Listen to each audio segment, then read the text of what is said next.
The road to designer toys.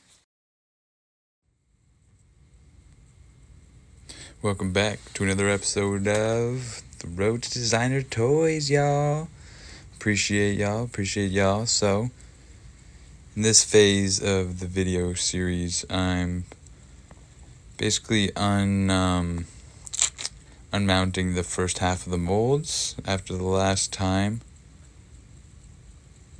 This mold is with the clay on the bottom still. What I learned soon after, and I just didn't at the time have the funds or budget, but it's best to use Lego for this kind of part of the process, for the whole bordering and encasement of your mold. It's best to just have Legos on deck, and I just did not do that, so in the future I will definitely be doing that method because it's just way simpler in the whole breakdown and just being able to re kind of seal the mold to create the other halves, because I dealt with a lot of leaking and just a lot of issues that just weren't the best. Now even with this, I tried to do venting, but I didn't really understand the concept for it, so venting was done so poorly on this one. I tried casting a full version of it, but even still the air bubbles within it are just kind of hard to deal with without any way for them to get out, especially in things like the arms. This was the bone. You see, use cardboard. Once again, Lego is the way to go.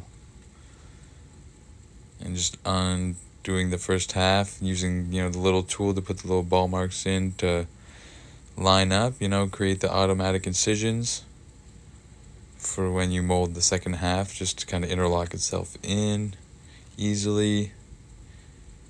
Yeah, I used a real bone. I had that bone for a long time too, so I was glad to finally get rid of it. I've molded a bunch of those bones by now, so it feels good. I actually casted some of my last molds with the batch of materials I had gotten for this series. Now this one is difficult.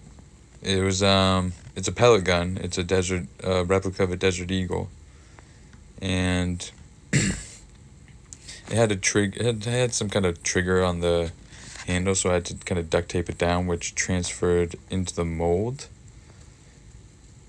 And this one took so much to pour, where you can see so much wasted material around, where the gun bends, and then there's just such better ways to do it, to just utilize material. Things like Lego. This was the Series 2 of my VHS mold. And I'm just not good with the, figuring out how much is needed, so I just kept having to make the mold, getting frustrated, having to do it over and over again, just so many times. And still the little hump popping out. It was the most aggravating stuff. And just budget's a major thing, especially when you're dealing with these kind of materials and stuff. So it was like I was just trying to milk as much as I could, and it just kept coming in so tight. But in the end, this one wasted a lot of excess material as well, just for that little curvature you see there, for that one little puddle on the bottom. So these molds are going to be used very well in the future for when I break them down and try and hopefully reuse the materials as filler for when I create new molds for our first run of SADBOYTOYZ. You know what I'm saying? Because this is the road to designer toys. Ep.02, baby. And this was the Deagle. Now with the Deagle, so much material and such a chunky mold.